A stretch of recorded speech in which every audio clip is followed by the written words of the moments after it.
Hi student, जय हिंद। आज हम पढ़ाएंगे ब्लड सर्कुलेशन के बारे में। एक बात बताइए, अगर कोई भी चीज एक जगह से जाके घूम फिर कर फिर से वही जगह पहुंच गया तो ये क्या होता है? एक सर्कुलर होता है। ये सिस्टम क्या होता है? एक सर्कुलर होता है, राउंड होता है। ठीक उसी तरह हमारा ब्लड में भी वही चीज होता है। क्या होता है वो? मान लो अगर ब्लड हमारा हार्ट एक मान लो उधर से ही जाता है तो हार्ट से घूम फिर कर फिर से हार्ट में ही आता है, तो ये भी एक सर्कुलेशन सिस्टम हुआ। ठीक है, तो इसलिए कहते हैं ब्लड सर्कुलेशन, क्योंकि ब्लड सर्कुलर सिस्टम में बहता है, एक जगह से घूम फिर कर फिर से वही जगह आता है। ठीक है, अब बताइए, हमारा शरीर में जो ब्लड है वो प्रेशर से जाता है, एक नाली से जाता है। क्या नाली है वो? धमनी सीरा। एक नाली से गया और आया भी एक नाली से, तो एक क्लोज सिस्टम हुआ। बाहर जाने का कोई रास्ता नहीं, बाहर जाने का या और भी गहराई में जाने का कोई भी उसके पास चांस नहीं। जिसमें है उसमें ही उसके रहना है, तो ये क्लोज सिस्टम हुआ। इसलिए इसको क्लोज सर्कुलेशन सिस्टम कहते हैं। हमारा ह्यूमन बॉडी में जो सर्कुलेशन सिस्टम होता है उसको क्लोज सर्कुलेशन सिस्टम कहते हैं। अब कुछ कुछ एनिमल में ऐसा होता है कि ऐसे नाली वाली कुछ नहीं होता, बस सेल के आस पड़ोस में ब्लड घूमते रहता है, उससे ये न्यूट्रिशन ले लेता है, बाकी जो काम करना है वो काम कर लेता है। तो वो सेल के आसपास ही घूम घूम कर इधर उधर चला जाता है। ये कौन सा है? ये तो क्लोज नहीं है, ये ओपन है, तो ये ओपन सर्कुलेशन सिस्टम हो गया। ये कौन सी एनिमल में पाए जाते हैं? मोलस्का, प्रॉन, स्पाइडर और कुछ इंसेक्ट में भी पाए जाते हैं। ठीक है, ये याद रखना, ये ओपन हुआ और सेल के आसपास में, और नाली में बहेगा तो क्लोज हुआ, जिसके बाहर जाने का कोई रास्ता नहीं। ठीक है, अब देखिए, धमनी किसको कहते हैं, सीरा किसको कहते हैं? हार्ट से बॉडी तक जो नली जाएगा उसको धमनी कहेंगे। ठीक है, और बॉडी से हार्ट तक जो आएगा नली उसे सीरा कहेंगे। ठीक है, अब देखिए, ये जो स्ट्रक्चर है दोनों, ये स्ट्रक्चर कैसे बना? अगर ये मान लो एक नाली है, इसको काटोगे ऐसा स्ट्रक्चर आएगा, तो ये वेन है। अगर उसके काटोगे ऐसे, ऐसा स्ट्रक्चर आया तो ये आर्टरी है। मतलब आर्टरी को अगर काटोगे तो ये स्ट्रक्चर आएगा, अगर वेन को काटोगे तो ये स्ट्रक्चर आएगा। अब देखो, बाहरी जो हिस्सा है ये क्या है?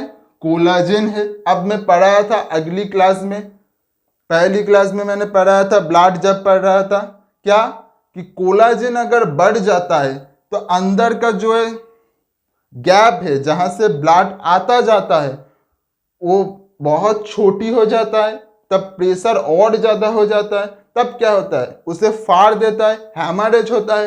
मैंने पहले पढ़ाया था। तो ये वही कोलाजन है, अगर ये बढ़ गया तो दिक्कत हो जाएगा। अब देखिए, ये इलास्टिक फाइबर है दोनों में। अब इलास्टिक फाइबर क्यों है?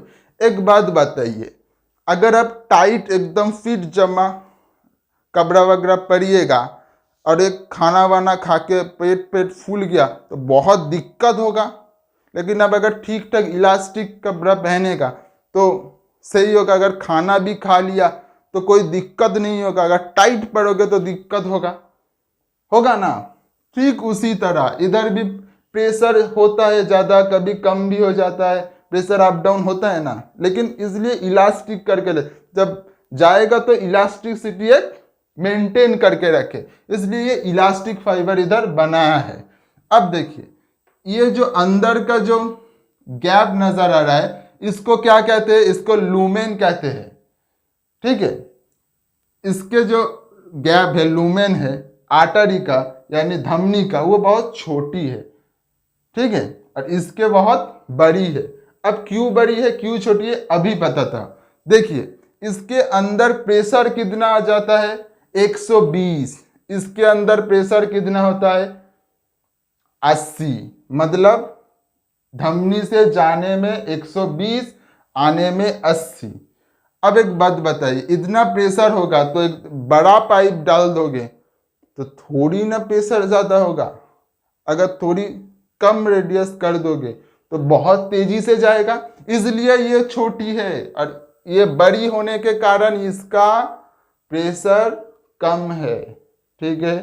ये छोटी है इसलिए इसका प्रेशर इतना ज़्यादा बढ़ गया, ये इतना बड़ा कर लिया कि इसमें प्रेशर ही नहीं लगता, 80 में चला जाता है। अब देखिए, इसलिए दिक्कत भी हो गया। ये तो बना दिया, अब भगवान भी बहुत होशियार है, ये बना के छोड़ा नहीं। ये जब प्रेशर इतना कम हो गया तो इसमें कुछ तो करना पड़ेगा, तो इसमें भाल्व लगा दिया, और इसमें भाल्व है ही नहीं। अब बताइए भाल्व क्यों लगाया? अगर जा रहे हैं और बीच में अटक गया तो दिक्कत हो जाएगा ना, तो कोई तो चाहिए जो उसे रोक के रखे कि नहीं, पीछे नहीं आना।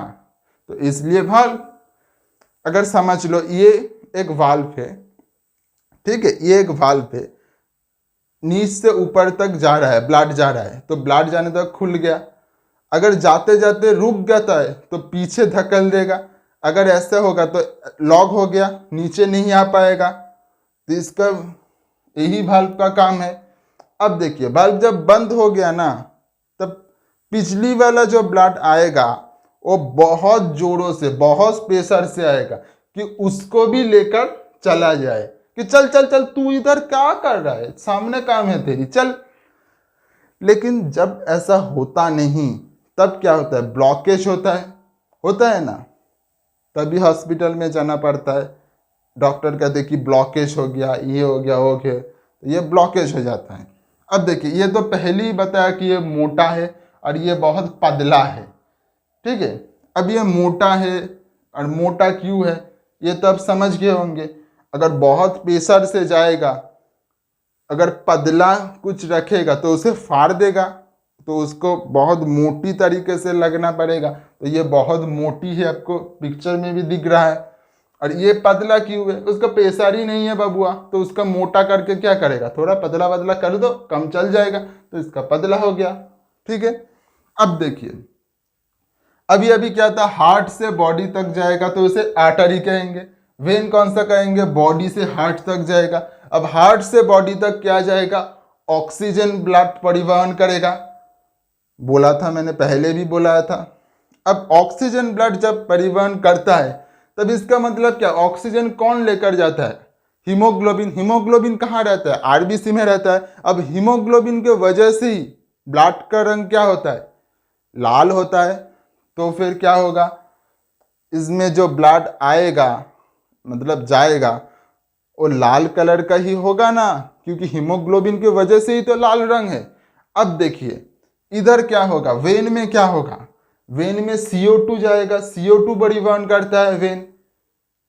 इसमें तो बहुत ज़्यादा केमिकल आ जाता है, बहुत वेस्ट मटेरियल भी आता है, CO2 परिवहन करके लेकर जाता है। तो इसका कलर क्या होगा? इसका कलर लाल तो नहीं रहेगा, इसका कलर नीला पड़ जाता है।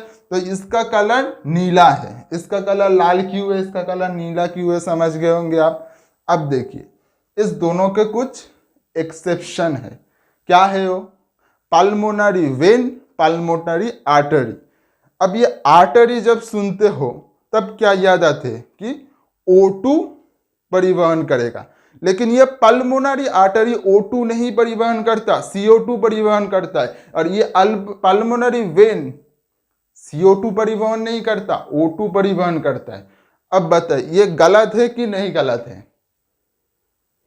हाँ, अच्छा देखिए, अब ये कॉन्सेप्ट में कुछ गड़बड़ी है। देखिए कैसा है। अभी अभी क्या कहा था?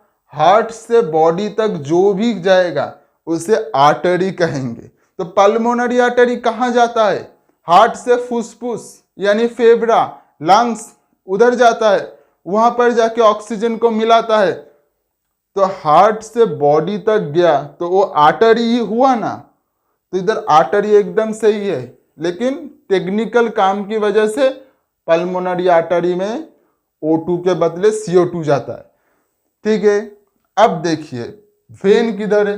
वेन भी बोला था बॉडी से हार्ट में आएगा तो उसे वेन कहेंगे। तो इधर क्या हुआ? ये भी तो फेफड़ा यानी फुसफुस यानी लंग्स से कहां पर आया? हार्ट में आया ना। तो ये वेन हुआ, ये तो ठीक है, लेकिन कुछ टेक्निकल कामों की वजह से ये CO2 के बदले O2 लेकर आते हैं। ठीक है, अब ये एक्सेप्शन जो ये कॉन्सेप्ट का थोड़ा एक्सेप्शन है, लेकिन गलती कुछ नहीं है इसके अंदर। ये आर्टरी आर्टरी है, ये वेन वेन ही है। ठीक है, बस O2 CO2 का कुछ मामला इधर उधर है। ठीक है, और इधर जब प्रेशर इतना होता है ना आर्टरी में, तो बहुत जोरों से जाता है, अगर कट जाए तो बहुत एकदम फिनाच के ब्लड निकल जाता है। अब कहीं मुर्गा मुर्गा कटते हुए देखा ना, जब गला वाला काटते देखा आपने, शायद देखा होगा, तो गला काटते एकदम फिनाच के ब्लड आता जाता है। तो क्यों आ जाता है? क्योंकि उसके तब आर्टरी कट गया। अब क्या होता है फिल्मों में या कोई कोई ये जो इसका बॉयफ्रेंड गर्लफ्रेंड होता है ना, तो गर्लफ्रेंड क्या करता है, मुझे गुस्सा है, मैं अपने हाथ काट लूंगा, करता है ना। तब जब बताएगा ना हाथ काट लूंगा, तब बताए अंदर वाला काटना, एकदम कचकचा ये काट लेना। अरे सीधा कटेगा तो क्या होगा? कुछ नहीं होगा, बहुत देर तक जिंदा रहेगा। आर्टरी कट गया तो एकदम फिनाच के ब्लड निकल जाएगा। लड़की लोग भी बहुत होशियार है और ये सब कम नहीं करते। ठीक है, और अगर लड़कों को कोई लड़की बोल देना तो लड़के तो अभी कर लेगा। तो ऐसे लड़कों लड़की दोनों को कह रहे हैं ऐसे काम मत करिया करी। ये सब लाभ बड़ा अलग जगह है, पढ़ाई अलग जगह है। ठीक है, पहले कुछ बनिए, समझे जी? ठीक है, तो ये अब समझ गए होंगे। इसके बाद हम क्या पढ़ाएंगे, इसका जो आर्टरियल धमनी का जो सर्कुलेशन सिस्टम है वो हम अभी पढ़ाते हैं। इसका पहले आप एक स्क्रीनशॉट ले लीजिए। चलिए अभी पढ़ते हैं ब्लड हार्ट से धमनी और शिरा के माध्यम से कैसे सर्कुलेशन में प्रवाहित होता है, परिसंचरण होता है। अब देखिए कैसे होता है। हार्ट का जो चेंबर है वो 4 चेंबर है, right atrium, left atrium, right ventricle, left ventricle. अभी अभी क्या कहा था, आर्टरी जो होता है वो O2 का परिवहन करता है और वेन क्या करता है, CO2 का परिवहन करता है। अब देखिए अभी अभी और एक भी बात कही थी कि फेफड़ा में यानी लंग्स में क्या होता है, CO2 रक्त जो है वो जाता है, उसके अंदर O2 का एक्सचेंज होता है, CO2 का एक्सचेंज होता है और फिर वो O2 बन के O2 रक्त बन के फिर से आता है। अब देखिए क्या होता है। पहले अगर इस जगह से आप स्टार्ट कर लीजिएगा, मान लीजिए कि इधर O2 रक्त है राइट वेंट्रिकल में, ठीक है, लेफ्ट वेंट्रिकल में। अब ये O2 रक्त कहाँ गया, ऑर्गन्स में गया, मतलब क्या बॉडी के पार्ट्स में गया, कहीं पर भी जा सकता है। बॉडी में बहुत सी पार्ट्स है, कहीं पर भी जाके घूम के क्या हो गया, उधर सेल में जाएगा तो ऑक्सीजन दे देगा और CO2 ले लेगा। अब क्या हो गया, ये CO2 रक्त परिवहन करने स्टार्ट कर दिया, तो ये CO2 कहाँ लेकर जाएगा, CO2 लेकर जाएगा राइट एट्रियम में। ठीक है, अब राइट एट्रियम में जब लगेगा तो राइट एट्रियम क्या करेगा, राइट एट्रियम उसको राइट वेंट्रिकल में भेज देगा। ठीक है, ये भेज दिया राइट वेंट्रिकल में। अब राइट वेंट्रिकल क्या करेगा, राइट वेंट्रिकल फिर से लंग्स में भेज देगा। अब ये जो लंग्स में जो जिस नाली से भेजता है ना, यही वो होता है पल्मोनरी आर्टरी। ये जो हार्ट से इधर गया क्या हुआ, पल्मोनरी आर्टरी हुआ, इससे CO2 ब्लड जाता है, डीऑक्सीजनेटेड ब्लड जाता है, मतलब CO2 ब्लड जाता है। अब इधर लंग्स में क्या हुआ, CO2 O2 का एक्सचेंज हो गया। अब लंग्स से जब फिर से हार्ट में आया लेफ्ट एट्रियम में, तब ये कौन सी नाली से आया, पल्मोनरी वेन से आया, ये ऑक्सीजनेटेड हुआ। ठीक है, अब इधर राइट एट्रियम में आकर ऑक्सीजनेटेड ब्लड हुआ और ये क्या किया, फिर से राइट वेंट्रिकल में दे दिया। अब राइट वेंट्रिकल क्या किया, फिक्स से ऑर्गन्स में दे दिया। तो ये रिपीट चलता रहता है, ये रिपीट चलता रहता है, ऐसे ये रिपीट चलता रहता है। तो ये एक सर्कुलेशन सिस्टम हुआ। तो ये एक वार्ड डायग्राम है। आपको अगर एग्जाम में आए तो वार्ड डायग्राम क्या है, तो इसे ही आपको ड्रॉ करना है और एक्सप्लेन करना है क्या है और क्या नहीं है। और उसके पहले अगर कुछ शॉर्ट क्वेश्चन वगैरह आ गया तो चलेगा। तो इसका अब एक स्क्रीनशॉट ले लीजिए।